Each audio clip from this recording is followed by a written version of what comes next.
This is Tyrese Halliburton, and you're listening to Setting the Pace. All right, everybody, joining us now on Setting the Pace. It is Tony East, and we are excited to have Tony on because the Pacers are in Paris, France. And I think the only thing further away from the Pacers is Eric Gordon shooting a three. So, no, that was for Tony Oh, as we were at the game talking about that. But Tony, man, thanks for coming on. How you doing?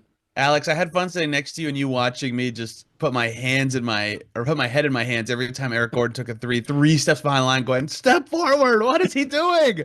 Why does he keep doing this? He didn't make any of them." It was so frustrating. It was terrible to watch. It was my favorite part is when Thomas Bryant went to close out on him and like in scramble mode, and he like ran out to the 3 point line, and he realized Eric Gordon was still 5 feet behind the line, so he had to do like another step forward. I was like, yeah, he's so far back, and Eric Gordon I think was like 1 of 7 from three in that game. God. Somehow he was the best plus minus though for the Philadelphia 76ers in that game with a -1. So I don't think he's that made a doesn't make any shot. sense to I me. don't think he's made But a shot in a Sixers game I've watched the entire season.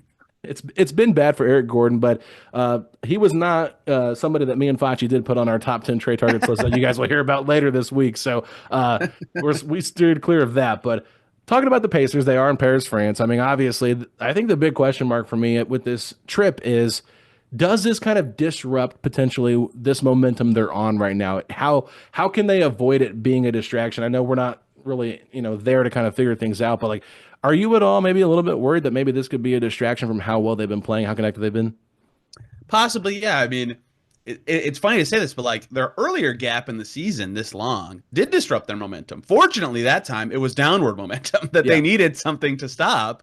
But when they had time off for the NBA Cup, they reassessed what they were doing and they practiced and they got guys healthy. It's like a lot converged on that time, but it disrupted their downward spiral. And hey, look, they've been like top five team in the league since then on both ends. So yeah, I think that's obviously a key part of this is how this changes what they're doing and getting out of rhythm because I've thought about this. Like pretend I'm making this up. But like if you're a player on the Pacers and you're used to you work out in the morning, you get your shots up or practice at noonish, and then you do your cardio at the end, and then you go home. Okay, so in Paris that'd be like 7 p.m. But like you have events probably then local time, and then so you got to push your time up, and like how much does that impact your body clock? But then also there's the jet lag part of this that they're going to try to avoid with their flight time. So like even if they can do all the stuff they've been doing to keep their basketball momentum, I have a hard time believing there'll be no disruption at all, just because of all that stuff that's involved in this. Like they play at 2 p.m. on a Thursday here. Like it's just weird, right? So I think they can keep playing well. They've been playing great for a month and a half now, but I don't think it will be nothing, right? It's almost impossible that will be the case. Like I said this to you, like it just hit me. We were walking out of the Sixers game, like they're going to Europe for a week in the middle of Yeah. the season. Like that's kind of crazy. It really is. And I think if this team didn't have chemistry, you'd be saying, well, maybe this could be a good bonding trip for them. Yeah, They're that's going over true. to Paris. Maybe they can build that. We already have some of that. Do you really feel, though, like if we could look at this season, do you think that Hornets loss was like the true rock bottom wake up call, or is it just more of a coincidence? Because people, might forget that the Pacers were playing so bad then, and then now, like you said, top five in offense, top five in defense. I don't want to go to Europe at this time. I just want to keep this going. Yeah, I there could be some of both coincidence part just because of all the stuff that everybody knows about where Nembhard came back right before that, right? And like he just started playing into both halves of games and then they got all that time off and then they got Ben Shepherd back right after, right? Like lots of stuff happened around that Hornets game. But I do think it was like a moment because they had just lost to the Nets like right before that, right? That was 2 games before they only scored 90 in Brooklyn. They went to Chicago and they had that day where they were saying, "Oh, we had this great shoot around and we ran through all our principles and they scored a bunch of points and everybody felt great again." And then they lost again. And everybody's like, "Dang, like even when we really focus on this thing, like it's not working. Like we have to refocus, like step back, like what's going wrong and figure this out." And so I do think that hit them pretty hard when they felt feeling good out of Chicago, feeling like they could maybe turn things around and then got smoked by an awful team. But I also think that a lot of timing elements helped there. Maybe just the Hornets are their kryptonite. Like they've sucked against them for forever. Even before this era of this team, it feels like they've just had a problem with Charlotte for some reason. I don't really get it. But I think it like when I talked to Tyrese for a story I did about their defense, and he talked about how he met with Rick Carlisle and Jenny Busick after that game. Was like, we gotta let's talk about defense. Like, what can I do better? What can we do better as a team? So I do think that the shock of just like, dang, like we can't even beat Charlotte at home. Like we couldn't even we were losing the whole fourth quarter. Charlotte at home, like really hit some of those guys. And if it took that level of rock bottom for them to turn it around, I think that matters. So I think it's a little bit of both. But yes, what is it about Hornets losses? They had that 150-point game they allowed in Cambridge a couple years ago and then sold off everybody. The Hornets just sucked the life out of this team. Well, I mean, they lost to him last year too, and that's when Buddy Hield got mad because he was coming off the bench. It's just like something about the Hornets. It just the Hornets, man. I don't know, but I do want to stick on what you're talking about there with Tyrese and just talking with Jenny and Rick about what he can do better defensively. And I feel like a lot of people were asking Tyrese, like, you got to step it up defensively this year. And this team has been better defensively. We've asked Tyrese about being better defensively, and he always jokingly laughs about it when you call him an improved defender or whatever. But what have you seen specifically from Tyrese that he's doing differently this year compared to last year? He actually called people out, and I was in this group of people that he called out at one point. I forget when it was the season. Was it media day? It was pretty early in the season when he said, sometimes people say I'm a good team defender because I read the game well, but I think I need to be a lot better in that area. And I, for the longest time, have said that, right? Like, guys who read the game pretty well can be a good team defender, so I had to take the L there. Thank you, Tyrese. But that is where I've seen the most of it, is like general rotation-y low man stuff where he, like last year would all of a sudden whip his head around because somebody beat him or he was out of position and then do the little shrug like, oh, what happened there? Like, that's your fault. Like, don't shrug. Way less of those. I forget what game it was at home they had recently where he just, as the guy on the backside of the play was like rotating under the basket for a steal one play and then getting out to a shooter and forcing a good X out the next play. Like, he looked great and crisp in those rotations. And so I do think he looks a lot better as a team defender.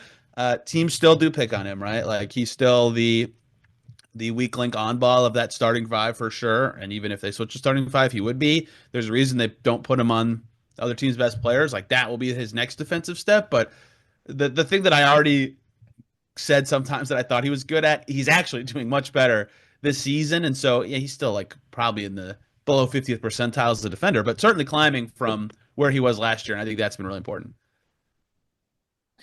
I think Halliburton, it's been a little bit of a roller coaster of a season. And I think that probably puts it a little bit lightly, but I think that lately we've seen just a more consistent Halliburton. I mean, the month of January, he's averaging 19 points per game, 9.5 assists, 50% from the field, 40% from three, all stuff that looks like the guy that we know and love. Yeah. Had a little bit of a scare with the groin injury, but everything worked out. I was actually a little surprised to see him come back as soon as he did, but I think, a lot of us feared it was a hamstring injury early on. Do we feel at this point, and we've crossed the halfway point of the season, that the first half of the season, we can forget about that, and the Tyrese Halliburton we're going to get in the second half is going to be maybe more of the guy that we know on a consistent basis, or do we think it could still be every 2 weeks or so, you might get a stinker?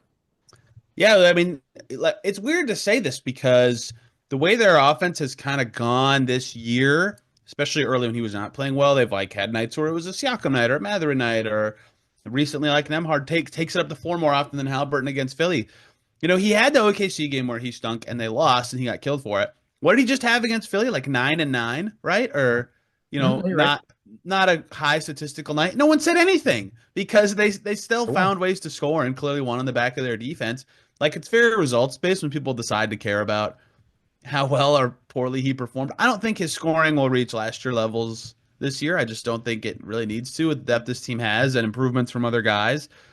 They're at their best when he is, he had 30 and 15 or whatever he can do sometimes. Obviously, it's great to hold him to that standard every so often. And he did stink in the OKC game. He needed to be better.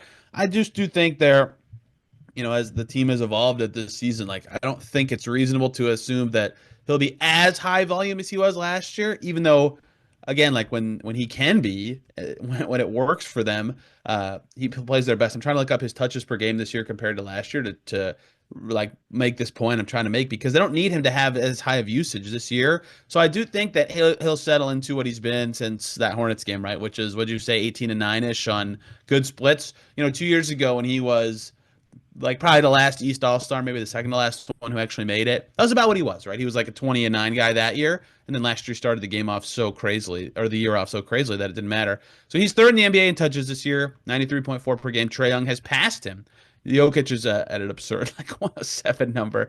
That is actually higher than his last year number. So they're still relying on him a lot, but there's some games where that doesn't feel like the case, which I'll have to dive into at some point. So I do think there'll be once or twice every 2 weeks where you're like, he only had 12 and 7, but they have a better chance of winning those games now because they defend better and have other options that work. Yeah, I mean, I honestly, like, you go back to that Thunder game. You talk about the Sixers game, nobody really talked about it. Like, he had 5 turnovers to nine assists. Like, that is not Right. Tyrese Halliburton-esque, right? And nobody talked about it. But you go to that Thunder game, they lose that game, and of course, it's this big storyline. The Pacers win that game. You probably don't hear that much about Tyrese's stat line being so low. And I mean, obviously, it was not great, but it's just like a lot of it determines, like, if they win or lose, people look at his stat line, and that's kind of why they think the team won or lost. And I mean, there can be some truth in a box score with Tyrese Halliburton if the team wins or loses based on how he plays. But overall, like you said, the depth of this team has kind of been their strength. And I think Pascal Siakam has been the steady rock all season long. Yep. And it feels like he's probably not getting as much attention nationally as he should. And I think that he should be in strong consideration for being an all-star this year just because of how good he's been and how much better the Pacers are playing. Like, even against Philadelphia Saturday night, like, he had an awful first half, but that second half he just turned things around. You look at his box score and it's like, wow, he had a pretty good game. And it's like, that's just kind of how he's been. And there's been moments there with Siakam where he's kind of disappeared in second halves, where it's like he has a great first half, 20 something points in the first half, and then doesn't touch the ball. So it's been a kind of a weird balance of Siakam shots and stuff like that. But I just want to hear your thoughts more on, like, the impact Siakam has had with this team or for this team this season. Yeah, I think I've made the case that he should be an all-star twice. I'm trying to do my usual stat head query of, like, using his stats as a minimum, and it's like 10 guys in the NBA that are doing all three of the points, rebounds, and assist numbers. It's probably a little higher than that now because he's had some dip in his numbers. I think the thing holding back his all-star candidacy, honestly, is how consistent he is. Actually hurts him in this case, where he still hasn't had a 30-point game the whole season, right? His biggest, like, statistical anomaly night was that rebounding was 18, right, in Phoenix, not 7, whatever it was, a crazy number. Yeah, close to his career high or like matched it. I don't remember. It was a lot. And the thing that gets you, like, people to, like, whoa, what happened, is like when a guy scores 35 or 40 or 45 or whatever, people are like, whoa, I got to see this. Like, no one's like, oh, the Pacers smoked the Sixers and Siakam had 29 points. Got to see that. Like, it's not what people think of when they think of, like, a dominant player, even though to all of us who've watched every game they've played, part of what's made him so good and made his stats so effective is that he does it every night. Like, he never stinks. He has halves where it gets bad, and that's why I've asked about that. I asked about that after the game they just lost, that I am somehow forgetting who they played. Like, why do they go away from Siakam sometimes in the second half? What leads into that? And some of it's, it's the Cavs, duh. And the Cavs went zone, and they couldn't get him going. And, on one hand, it was the zone. On the other hand, it's happened all season. I think that's been weird. Like, he probably would have a 30-point game if they could keep it consistent both halves. But regardless of my own opinions, I think that is the biggest reason that nationally he hasn't hit that stage, is because he hasn't had the flashy nights. Because, I mean, early in the season when they stunk, everybody said, okay, Pascal and TJ have been the only two good players. And now they're playing well. Everyone's like, oh, look, he's playing great still. Like, he's the only guy all season who's been really good. I think he should be the team's best case. Now, here's what might help him, is this happens every year. If they keep winning until the coaches have to decide, the discussion always defaults to this at some point. Well, the Pacers are in fifth, so they have to have somebody make the game. Yeah. And he'll be the guy that everybody kind of points to. Like, the year Sabonis made it, the second year, I remember he was the injury replacement, and the Pacers were in fourth, and then he got named, and they lost the next night, and the East was so jumbled they were in ninth. I'm like, if they had one loss one day earlier, he might not have made it. So I think if they hold their spot where they are, it'll be hard for the coaches to not put any Pacers in, even though none of them have, like, dominant candidacies. But Siakam's doing a lot of everything. I think he deserves it. I think he deserves it too. I think you can make an argument to say, hey, his scoring is the lowest it's been in the last 5 years. He's not having, like, a great Siakam type year, but I think if Indiana's record maintains and they're just as good as you mentioned, yeah, I think he's got to get the nod. But there's a lot of good players that are worthy. A player that is not worthy of being an all-star this year, but has made, and I don't want to make that a slight, but has made an all-star-like impact for the Pacers, is Andrew Nembhard since his return. You talk a little bit about the impact that Nembhard has made since coming back, dating back to that Grizzlies game. Even in that game, he played a great first half, didn't play in the second half. Maybe that was the difference, but that's a game we can forget about. But just the impact that he's made since returning in December. What hasn't he done, right? Like he's been huge. I'm also running the query now because I'm able to type when I can use both of my hands. There are 14 players at Siakam's per game numbers this season. Two of them are Paolo Banchero and Zion Williamson, who have not played nearly enough, and Embiid actually to qualify for All-Star. So of the 27.2 and 3.3 crew is Luka, Wemby, LeBron, Siakam, Vucevic, Anthony Davis, Giannis, Jason Tatum, Sabonis, Towns, and Jokic. Pretty good. And as for Andrew Nembhard, yeah, I mean, he does everything, right? Like they need someone who can guard the other team's best player, especially when Nesmith is out. Great, he's going to do that. They need somebody who can take ball handling pressure off of Halliburton and attack to crack defense. Great, he can do that. He makes enough shots to be threatening to a defense. He can drive to the rim and keep the ball moving the way the Pacers like to play offense. Like everything they needed from one player when they stunk, he does all of them, right? And so that's why he's been so important for them. And I agree with you that he's not in the All-Star candidacy talk, but ask any Pacers player and they'll say, hey, like, this guy should be an all-defense player. Like, he's that level of good. And how many games have they had now? 3 at least this month, where there's been a specific player on the other team that they changed their rotation. Carlisle changed his rotation to say, nope, Nembhard, your minutes tonight are just going to be when that guy plays. Whenever Cade plays or whenever Tyrese Maxey plays, that's your minutes tonight. Doesn't matter what else happens, right? So that is a big part of what makes him so important is he can do very well against those guys. And a lot of them have had either poorer than normal or poorer than they had earlier in the season games against the Pacers. And yeah, he makes enough shots. He can run units by himself like he did in their win in Boston, even though he doesn't have to. He just does kind of everything. He is very good. I've always been high on him, and I'm glad he's finally like him turning around their season and having these on-off numbers. I think people are finally like, oh, he's really important to this team. I'm glad he's having that kind of moment because he's that kind of player. He's very good, and he hasn't saved their season, but it's been pretty close. He's been awesome. I don't know how many players I've heard say this. I don't know if I said that right, but there's been a lot of players that have said he is the anchor of their defense. Yeah.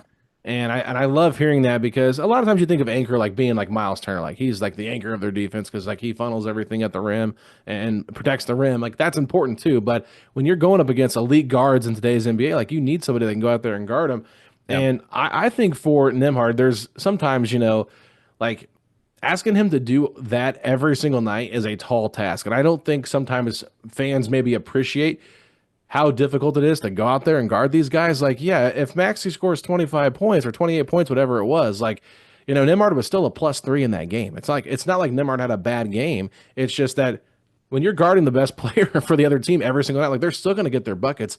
Your job is just to make it as miserable as possible for them. And I thought Nembhard did a great job on Cade Cunningham in that Detroit game. I think that might have been one of his better games. And considering that Cade Cunningham is a couple inches taller and has some more weight on him, like that's a very tall task to ask. So, we've talked a lot about Nembhard. I don't want to go too much down that, but I just want to throw some stuff in there. But I've been so impressed with him. And then another guy that I've been really impressed with defensively who's taken a step forward, I feel like this year has been Mathurin.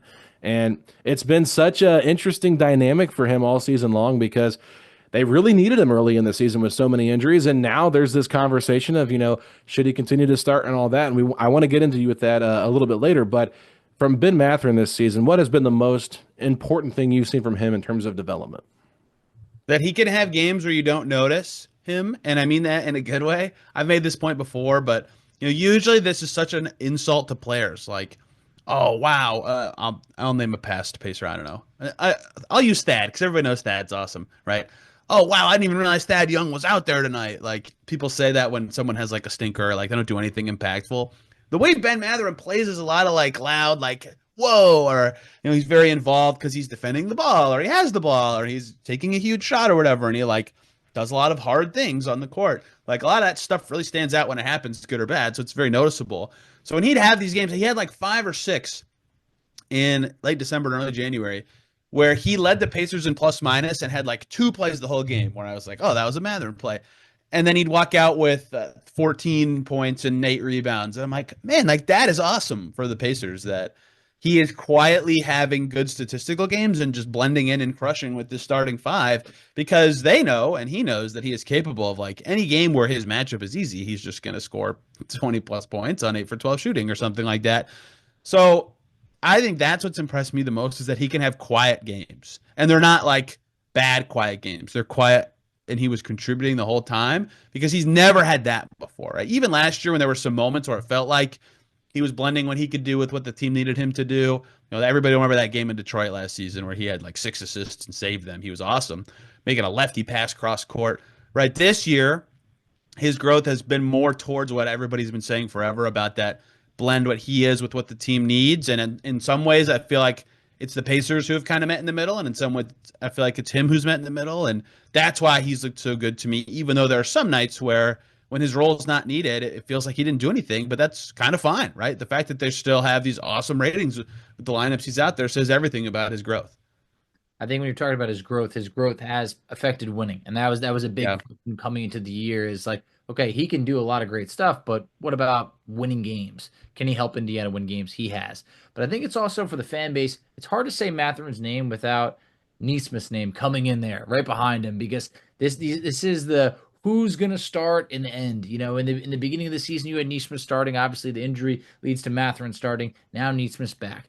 It just so happened to be that Mathurin was suspended for Nesmith's return. So Nesmith starts that game, then he goes to the bench. We know that he's ramping up right now. He's played, a handful of minutes in each of the 2 games that he's appeared in. But do you see him continuing to come off of the bench when he is ramped up? And when I say he, I mean Aaron Nesmith. Yeah, there's no wrong answer, right? Like if they choose to start Mathurin the rest of the season, I'd be like, yep. Get it. That lineup has been the top 5 group in the league this year by net rating. They have just pummeled everybody. It's hard to just say, nope, sorry, this guy's back. We're pulling the plug on that. But like Rick Carlisle said, the other token's also there. It's like, just because this guy got hurt, he can't start anymore. That group was awesome last year and reached the conference finals. Both are fine. So I think the next question then becomes, what's better for the bench? Is the bench better with one or the other player? Last year, I made the case a lot that Benn Mathurin is actually better for what he was good at last year to be with the bench. He could have the ball more. He could operate as that scorer type. He clearly fit in there and did well. But then this year, the stuff we just talked about with his improvements, maybe that's not the case. But Aaron Nesmith, however, fits in any lineup. Like it could be us 3, Nesmith, and one other player, and he'd be, he'd fit and have a clear role. Right? Like he is that kind of player. If you can make threes and you're a good defender, you fit with anybody basically. So he would also fit really well with the bench. So both players have skills and have evolved in a way that makes it just like, what does it matter? Like they're both going to do well in both groups. And so maybe it's like, what's the easier path for the human element? And then you just start the player that would make it, I guess, a little more challenging. Or maybe it's you start the player that makes it easier for your bench to play 6 guys instead of 5 if you want to keep playing Jarace Walker every night, because if he doesn't end up playing, like that would be a terrible consequence of this. But he's played well, but they have too many guys, right? So my lame answer to that question every time someone asks is there's no wrong answer. They could do both, and I'd get it. What I have said is I would keep starting Benn Mathurin because that group's been very good this year. They can still close with Aaron Nesmith. And I think it's more important for them, both financially figuring stuff out and on the court figuring stuff out, that they really, really know what Benn Mathurin plus their best players together as often as possible looks like, right?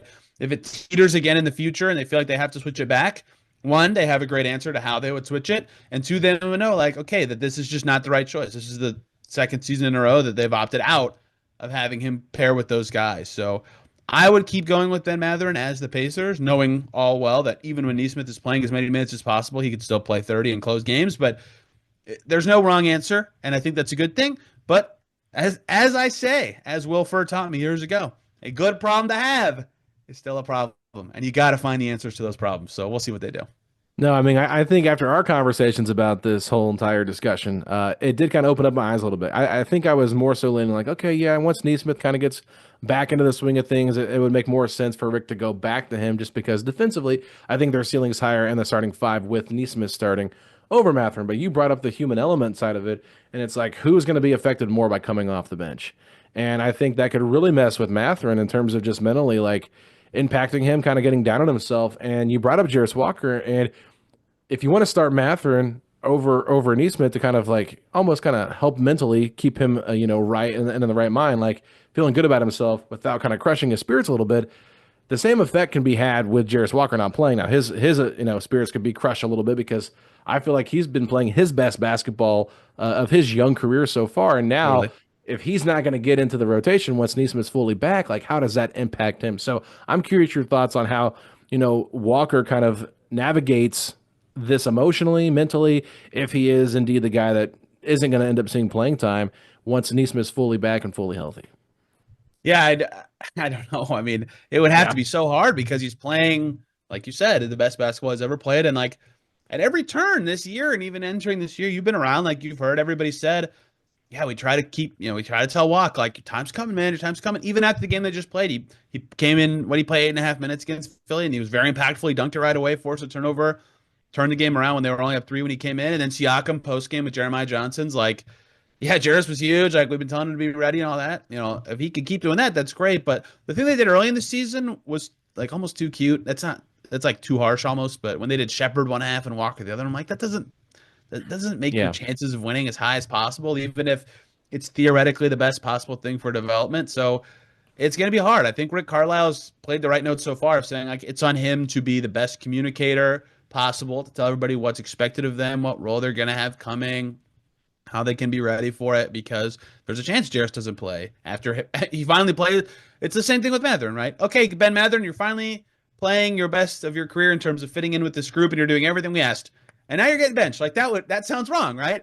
And so same with Jarace. Like, hey, you're finally playing well, and you're playing physical and doing all the stuff we wanted. All right, you're done. You're not playing anymore. But what else are they supposed to do? And when I argued this a month ago, I was like, well, maybe what they could do is they could just go small, right? Their bench could be, McConnell, Nesmith, Shepherd, Toppin, and I missed a player, Walker, right? Okay, great. So Thomas Bryant's the guy who loses minutes. But then Thomas Bryant's also been playing really well recently. It's like all these guys are playing so good that it makes this an impossible answer. And Rick said they'll play the guys who deserve it, and that's great. But like no one in the NBA except for bad teams who are trying to get lots of young guys minutes play 11 guys.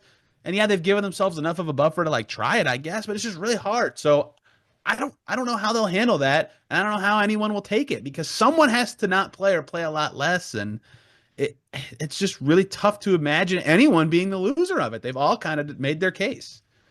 You're right. It's normally a good problem to have. And then you look at this with Aaron Nesmith coming back. It's almost like, hey, you could look at it as like a midseason pickup. He's playing, he's played good in the 2 games, shooting the ball well. Just 2 games, his playing time is going to increase. But then also, we got the trade deadline coming up. It's just a few weeks away.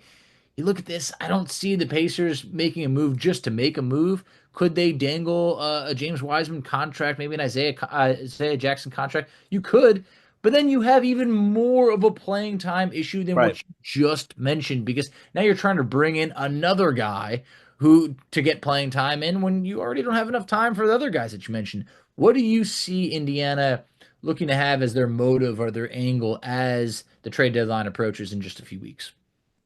Yeah, it's hard for them to. Okay, so significant upgrade, obviously, that's great. Like if they could get one, they would. Every team who's good would like to do that. So that's obvious. But until that is an obvious player that's available, I will skip that. I think a lot of things they would think about doing, or that we could see them do, will be financially motivated. Not even just necessarily for this season, but like they got to figure out what they're going to do with Turner's contract next year, and then Mathurin's the year after that, and also Isaiah Jackson next year. And that there's just lots of guys who, all right, here it comes. And Pascal Siakam just said it after the last game. You keep winning, you get paid, right? And that happened to a lot of guys last year, and that might be coming next year. So anything they do, consolidation trade fits this as well, because they could, in theory, shed a salary by doing so. But they have lots of guys who aren't playing. Consolidation trade makes sense. But almost anything they do, I feel like, unless it's an obvious significant upgrade to their team, will have a lot of financial motivations. Whether that's slightly getting away from the tax this year so they can do some silly flexibility things down the stretch, like 10 days, or converting somebody, or setting up their finances to be better next year when it's Turner time, or the year after when it's Mathurin time. Because if they keep everybody, that's going to be an expensive team. That's going to be a really expensive team. Don't get me wrong. I think it'd be great if they could afford everybody. I don't think they can. So that will have to be on the forefront of their mind on how they handle it. And they've thought of everything, and they've planned for what their realities could be. But every trade takes 2 to tango. That's why there's always some goofy second-round pick trades every year that feel like one team overpaid for a pick and one team didn't, because the perfect overlap of needs has to happen for stuff to happen. And I feel like the perfect overlap of needs happening for the Pacers this year is pretty hard, because of how close to the tax they are, and because of how almost integral it feels like a lot of players are to their teams. And if they get Mathurin for a playoffs and they have all the answers to their questions about who does and doesn't help them in the postseason after this year, then they can really make decisions too. So the boring answer is very little seems like stuff they would pursue, but anything they do, I feel like will be pretty strongly financially motivated. All right, I got two questions for you to kind of follow up on that. Let's Number go. All right. one, we've heard that Herb Simon will go into the tax if it feels like this is a championship level team. So, Yes. as currently constructed, number one, do you think that this roster has what it takes to win an NBA championship with the guys they currently have? Now, that could mean growth over the next couple of years. I'll give you that, that window there. But number two, you mentioned this on your podcast as well, in terms of saving money for the future. The Pacers could potentially trade their 2025 first-round pick to keep that salary off the books. If they were to do that, number one, how would that work, and what would be the cap relief they would get in that? Yeah, they can't do that at the deadline. That is at the draft thing.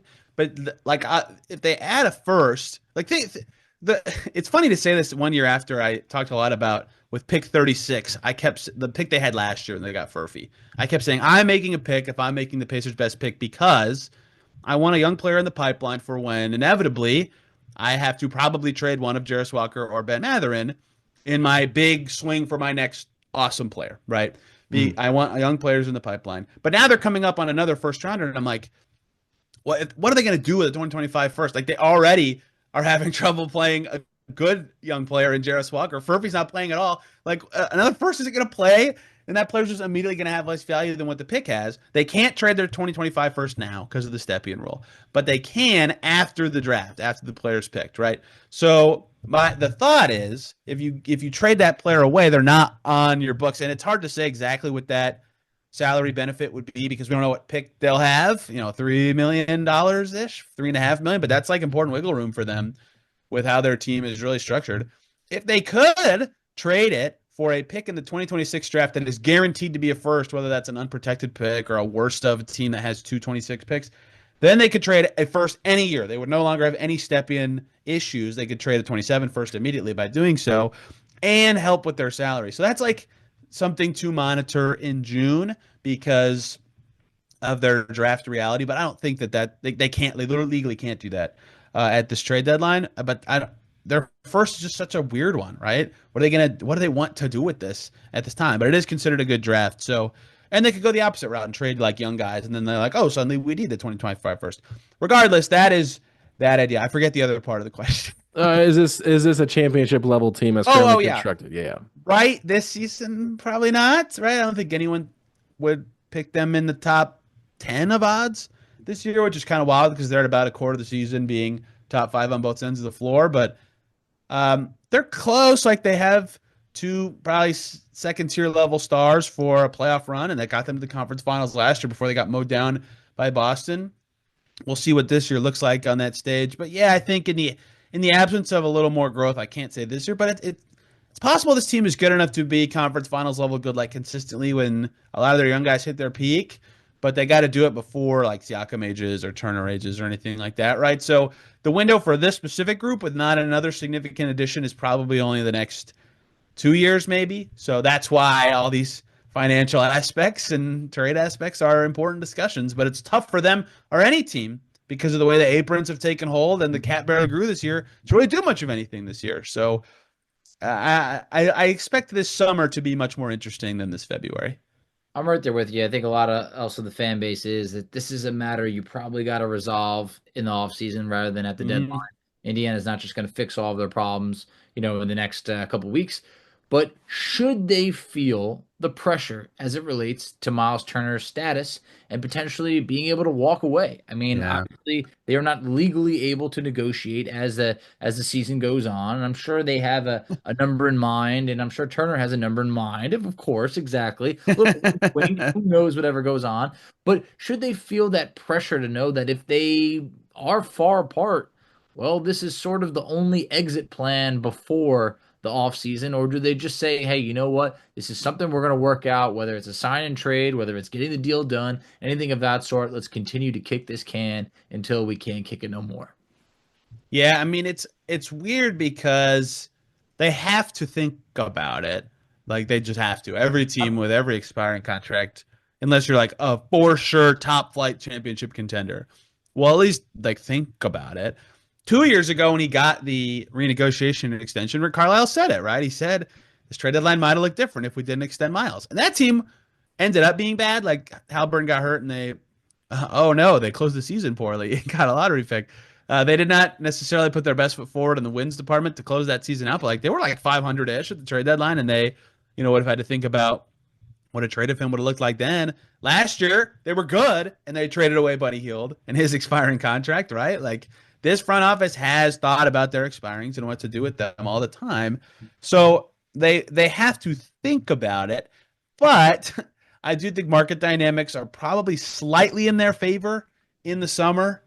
In terms of the fact that maybe Detroit could sneak in and actually want a center because Duran hasn't grown a ton this year. But the cap space teams plus need a center team overlap is not huge. What Detroit does in the next couple weeks, honestly, with their cap situation, taking on money could really influence this. But it could be that Turner's only chance to get a deal that is in the market of what good, top 11, 10, 9 centers get is the Pacers. And so that would help them a lot.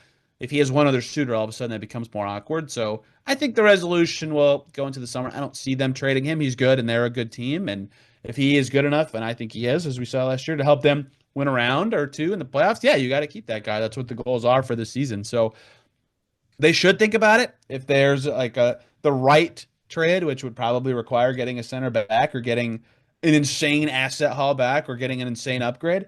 Outside of that, like it doesn't make any sense to me because of where they are as a team. They're good, and he's good. Yeah, and I think fit-wise, the reason Pascal Siakam wanted to come here was partially because of what Turner does for this team. So, like, it's just crazy to be like, hey, Pascal, we're trying to sell you that this is a winning organization, but we just let our center go that you wanted to play with. Like, that's really hard to sell, and I think for some people that only look at box scores, like you might be a little bit underwhelmed with Turner's performances on a night-to-night basis, but there's been so many games where he's been awesome. Like, just go look at what he did against Detroit. Like, that is like why you have a guy like this on your roster. Right. But the big question for me is obviously the number that he wants per year, but the other number to me that's important is how many years does he get on that contract? And I'm curious your thoughts on what type of deal you think he should get in terms of the amount of years. Yeah, that might actually be the more interesting part of negotiation because as this has gone for players forever, longer deal in theory gets your annual value down. And for the Pacers who have very short-term concerns about the tax, if they decide to try to stay under again next year, right? Maybe next year's the time they finally say, yeah, let's do it. If they try to stay under again next year, having that number as low as possible would be great. And so then a 4-year deal with less per year but more guaranteed for Turner might make more sense. Whereas in theory, if you're trying to think about lining up contracts with Siakam's timeline or someone else's, a 3-year deal could make sense. Or if Turner wants to test the market again before he gets out of his prime, like when he's 30, a 2-year deal could make sense, right? There's a lot of factors that make anything like logical to me. My best guess for a long time has been like 3 for 80-ish. Maybe 3 for 90 if it starts at the lowest number possible. People throw out like 4 for 100 a lot. Like, yeah, that would be of similar ilk, like less per year, but more guaranteed years and money. And hey, look, the press release is $100 million. How cool is that, right? So all that I think is about the range you're looking at, given what we've seen centers get the last couple of years. And Miles Turner would go, hey, like Nick Claxton just got this. Look at this. Porzingis and Brook Lopez and Jared Allen got more. And that's true. Nick Claxton has very rapidly becoming a terrible contract. He's been off this year, right? So it's going to be very interesting to see how the market dynamics play out there with the cap growth next year too. But that's kind of what I've thought of in my head is the 3-year is the good middle ground of matching him with the length of their core and him getting potentially back in the market when he could get paid a good amount again and still being the right length so the Pacers can keep the first year low enough. But I got surprised last year when Siakam didn't do the full 5-year max, and I've been surprised before. So we'll see. But I'm actually more interested in the length than the value just because it seems like the center market has pretty well set in on about what a good starting playoff quality center costs. The second the ink dried on that Nick Claxton contract, I knew the Pacers were in trouble. Turner has done everything to say, hey, I'm deserving of more than Nick Claxton, and rightfully he's been way better than him. Yeah. No one can tell him that he's not deserving of more.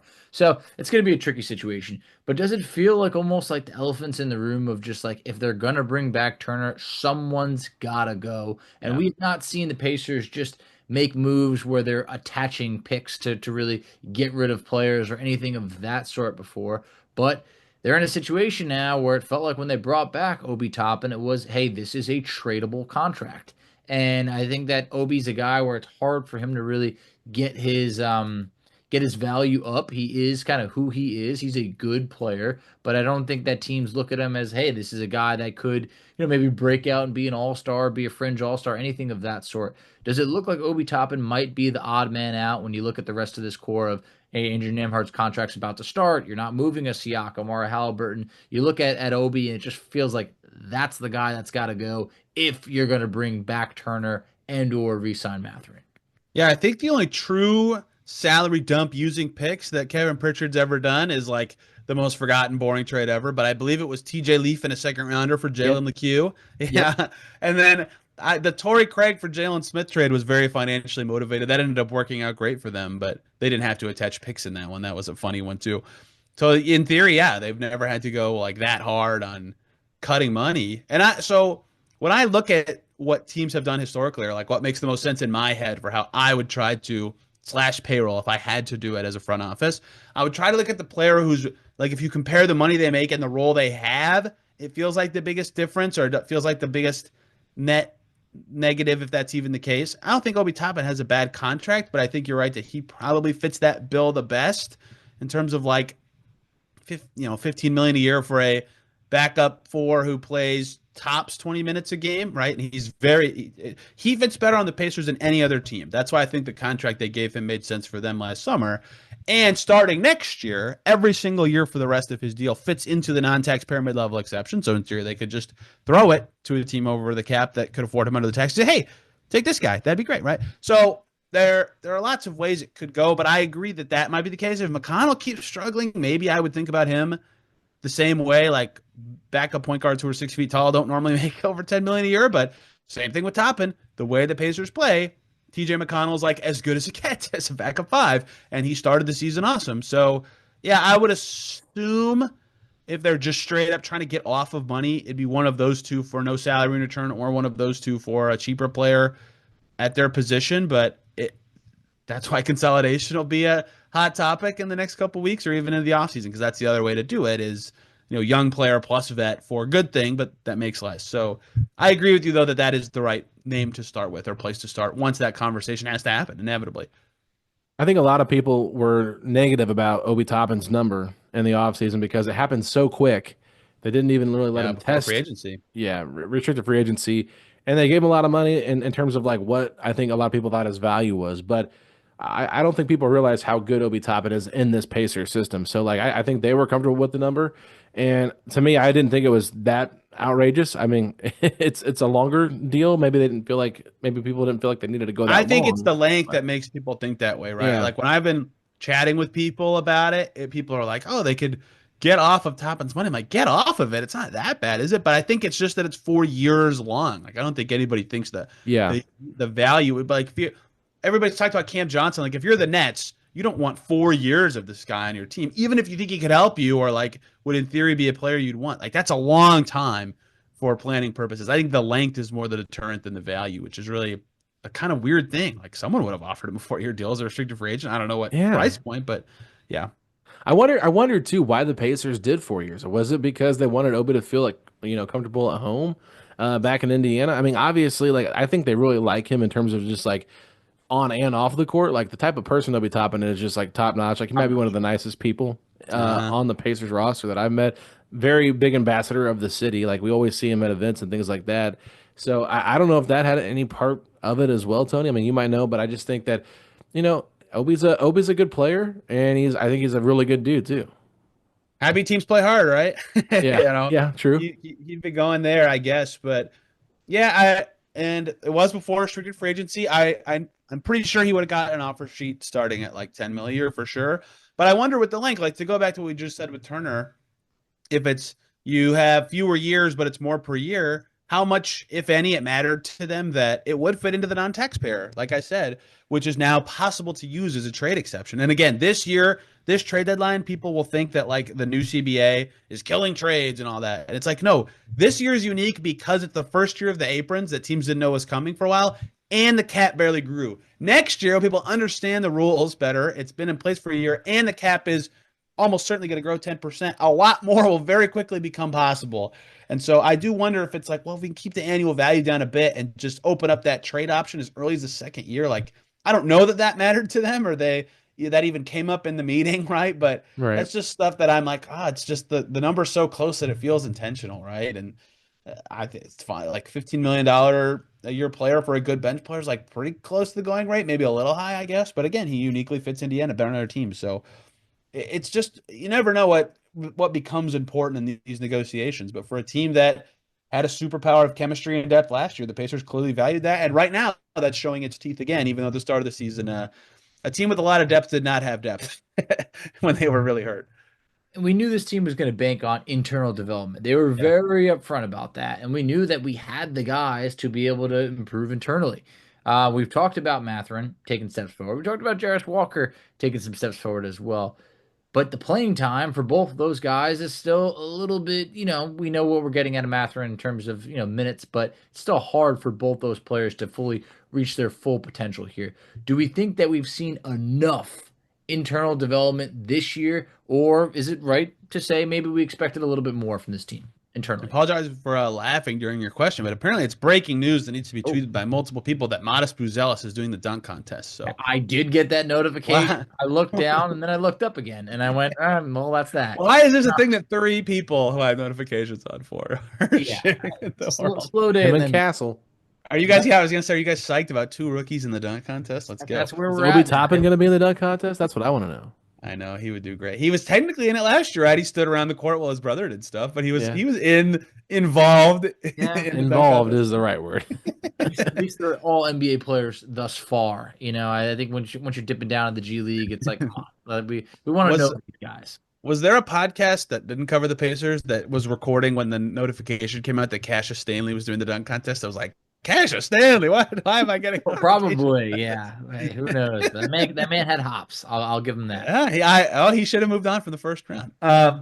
Okay, Nembhard I think looks better than last year. He just does. I mean, I can't point to any one number and tell you besides like his on-court defensive rating is bananas, right? Like they just guard better when he's out there. Mathurin certainly looks better, right? Not at the stuff that everybody maybe thought his ascent would look like, but he certainly appears to be a better player this year. Ben Shepherd looks better, primarily as a shooter, but I mean, year 2 is one of the easier years to get better. Jarace Walker looks better. I mean, it's been kind of all over the place. Like people always say growth isn't linear, and like you have to remember that with these guys. But yeah, I think they've gotten internal development from a lot of the guys, and that was my theory for why they'd win more games than last year. Was just like, even if it's the same team, a lot of them are young. We don't have enough games of Aaron Nesmith to know. Obviously, Isaiah Jackson, James Wiseman, nothing to say with those guys. So not everybody has Halliburton, honestly, at his age, you could say no for him. But in general, yeah, a lot of guys have shown something in terms of defensive improvement in Mathurin's case, or his just quicker decision-making has been very important. Ben Shepherd's doing the things Ben Shepherd did last year, but just better, which is nice for his impact. Jarace Walker looks better at, is it fair to say everything? I mean, is there a thing he doesn't look better at this year than last year? Just way more comfort. So they've certainly gotten internal development. I think it's mostly been from guys, though, that it felt like kind of obvious it would come from just because of how early they were in their careers. The guys in year 4 and 5 or even 3 were a little more interesting, and there's been very little data on most of those guys, and Halliburton's looked about the same as he did late last year or 2 years ago. Not the peak he hit last year, obviously. So, yes, they've had internal development, but not from necessarily like the tier of guys that I would consider like half young, half vet-ish. But Nesmith, maybe he'll show some when he actually gets some real time to play. First 2 games back, he definitely looks like he's had some growth. He's been very good. Can't miss a shot right now. My God. I know. Pascal was cracking me up when he looked at his box score. He's like, man, did that in 11 minutes? 12 points, 11 minutes? Yeah. Yeah, it's pretty funny.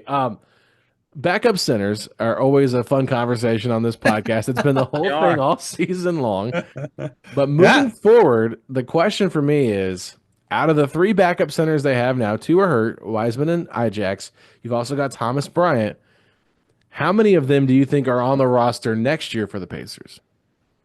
That's a good question. I mean, so what I've been thinking about with that, I'm going to cite another Pacers player that you'll be like, what? But let me get to the point. Let's talk about Jeremy Lamb for a second. Okay. So Jeremy Lamb came to the Pacers, 3 years, $30 million. You know what part of the, maybe not all of this, but part of the appeal for the Pacers getting him and him coming to the Pacers was like, hey, Oladipo's hurt. Like, you're going to start on a good team and get paid early in the year. I don't know how much that necessarily mattered to him in terms of what other offers he had, but that was important. And they literally only overlapped for like 3 games before Jeremy Lamb got hurt that year, right? But like, that was important to them to get someone who could fill a role before somebody returned from injury. I say that to say, if they would like to keep Isaiah Jackson, and if his price has gone down because of injury, which it probably has, and if he will not be healthy or like 100% to start next season, it would make lots of sense to me that if they could, having it be a Turner, Bryant, Jackson trio of their backup fives next year would make a lot of sense. And then when Isaiah Jackson is ready to play or is 100% again, Thomas Bryant moves out of the backup 5 spot and becomes the 3rd string big. Does Thomas Bryant want to play on a team where he is signing up for that Jeremy Lamb scenario I just described, except instead of Jeremy Lamb going from starter to bench, Thomas Bryant would go from bench to not playing? I don't know. I don't know what he wants at this point of his career, but he's playing well enough right now that like he will get a deal from someone next year, right? Whether it's 1 year, 2 years, whatever. But I think ideally for the Pacers, your hope would be that, right? That you can bridge from, great, Thomas Bryant, you were awesome as our backup 5. We've been developing this guy for a while. We know he's good and can play in the playoffs and fits with us. I think that would be awesome. But what Isaiah Jackson wants is going to be fascinating now. What he can even get is going to be fascinating now. If I'm the Pacers, I'm trying to keep him both because he probably is cheaper now and because they're the only team that's seen him develop and they know what he's good at and how he fits with what they're doing.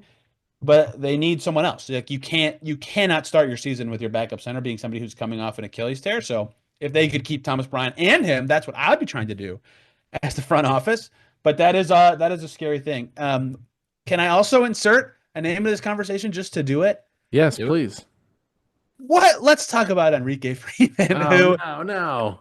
I'm not saying I'm not saying should be in the rotation or a backup 5 as soon as next year, but is clearly their best 2-way player this year. Yeah.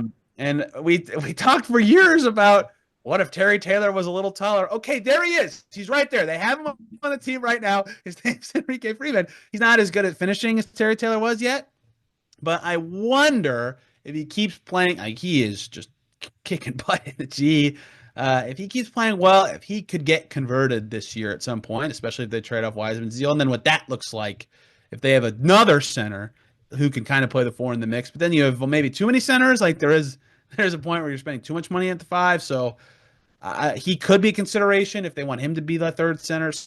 So I would also like to just keep his name in the mix because I've watched him play enough to be pretty high on him. Not like this guy's going to be a starter one day level good, but like, I think this guy should be in the NBA for more than just a 1 year, 2-way, congrats, you made the NBA and then it's over kind of thing. Like, he's got something. So there's lots of guys they need to keep thinking about, and that's what makes it hard, is they're all going to be competing with each other for money and minutes too.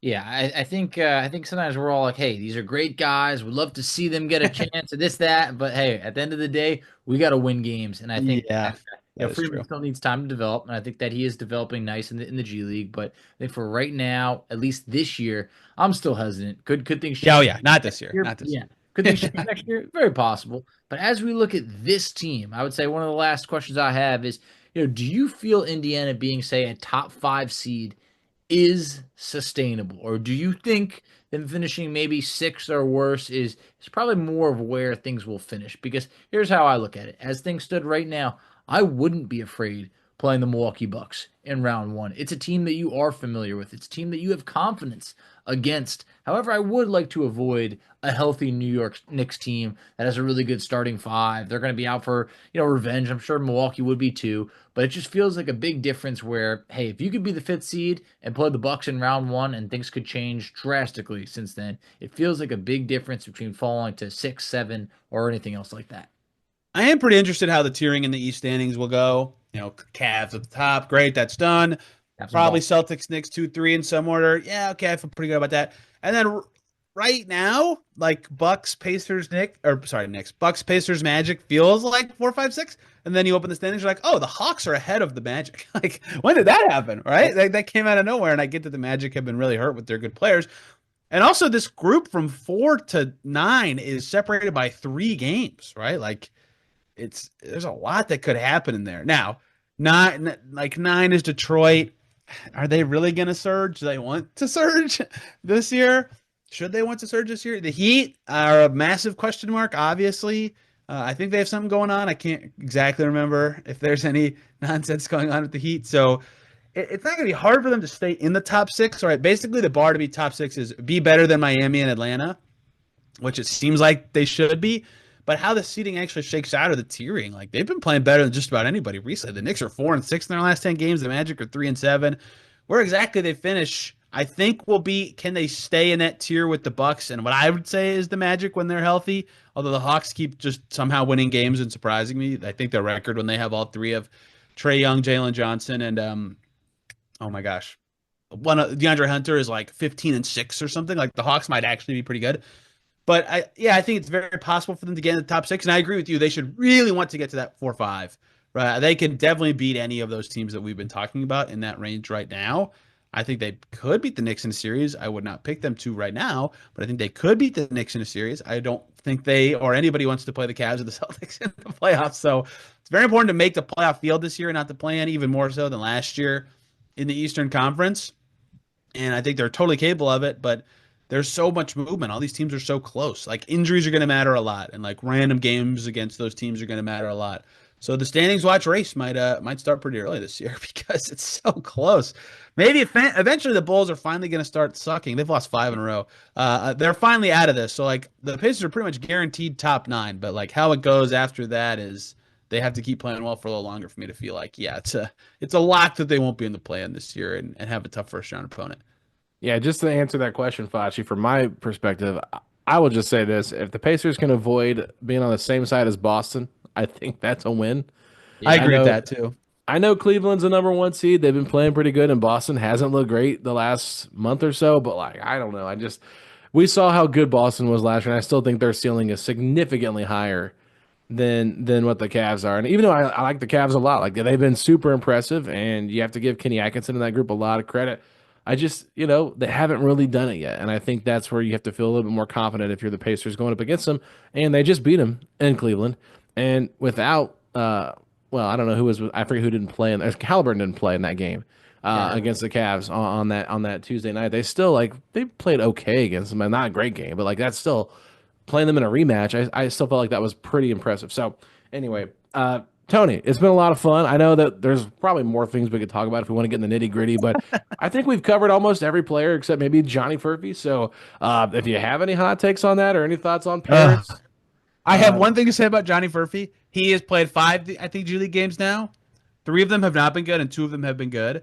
The 3 that I went to were the 3 not good ones where his shot was so going. It's a Tony curse. And the 2 games I didn't go to, he made 3s and had more points. So it's hard to assess his G League play for me, but it's been fun to see him in that setting, actually getting touches. So I have not a lot to say there. Let me just piggyback real quick off the Matty and stuff, just because it's very niche conversation. But when are they moving to Noblesville, and how do you think that will kind of help grow their fandom? Because I feel like the game times are kind of right in the middle of the day. They're at Gainbridge Fieldhouse. I just don't feel like there's enough coverage of them, and in terms of pushing them out there to fans to go and see. And do you think that'll help if they're in Noblesville compared to Cambridge? Yes, certainly. I mean, I went to games at Allen County War Memorial Coliseum, which is a mouthful to say, but where they played Fort Wayne, and even on nights that the low interest, they had 500 fans, 750, and they're not even getting close to that in Cambridge. It's part of it is what you said. They're playing it, oh, fun! 12:30 on a weekday. Who can go to that, right? It's already on. It's hard for them to get people in the door at all. And then it's even if it is I'll make this up. Let's say it's 150 to 200. It feels much less than that because the arena holds 18,000, whereas where they played in Fort Wayne was much smaller than that. So yeah, I think it's good that they'll be in Noblesville. I believe the plan is still next year. I haven't drove past the construction for a while because it's a new locale. You can schedule games at a time that makes sense. I don't know this. I've never asked anyone who works for Cambridge Life Field. Cambridge Life, holy cow. That is 2 different arena names. For Cambridge Fieldhouse, but if they're scheduling every event they have to plan on for this venue, the Madden are probably their last priority or in their bottom tier, right? So they'll go from last to first in their new venue. So it's just all better, right? And I think that it'll be better when they can sell it as their own arena, their own things. It can be, promoted by the city, much easier. It's just everything is better. And it feels more authentic when it's like your team in Noblesville, where it's just like, oh, this is the extension of the Pacers thing that's going on. I still maintain, no one asked me for this opinion, the best price for quality of basketball you can get in the world is a G League game. There will be a minimum of 6 players who have played in the NBA or are even currently on an NBA roster in every G League game now because of how much teams utilize it. And it's like nothing to go. Like, it's awesome. They're so fun. Like, I'm in the second row watching Mac McClung. Like, it's just awesome. But I totally get that it's really hard for fans to go. So Noblesville should be much better. I'm really excited about that. I think it's good for the game, good for the environment. I mean, look, Yes, any of these totally. environments is great. Look, for me to go to, living in New York, for me to go to like a Brooklyn Nets game is the most pain. It's so painful. Same thing with the Knicks. You're spending top dollar. Sometimes like a team like the Nets, they're awful. You're not getting good seats. I mean, it's like all of that. You talk about your G League experience like that. That's awesome. But You don't want to meander all the way to Westchester to watch a G League game? yeah, look, I'm actually horrible. not far from Westchester, so I Yeah. so I can make it to Westchester in like 20 minutes. So, but to go to Brooklyn or Madison Square Garden, it's a pain. Yeah. But I don't have that same feel of like, oh, let me go over to Westchester to see the Knicks G League team.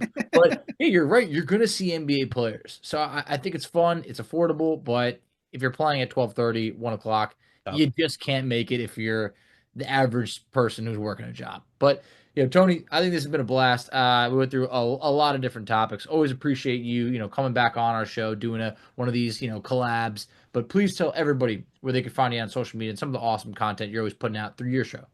Yes, I tweet and post on Blue Sky. They have a word for that yet? Like tweet for Twitter and Blue.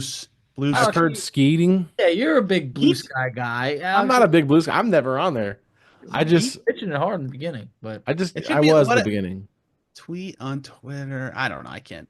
Like, whatever. I've heard reality TV podcasters call it skeeting. That's the reason I've heard that. I don't like that for some I don't reason. like it. It feels dirty. It might be made up from them. I mean, it's just their community.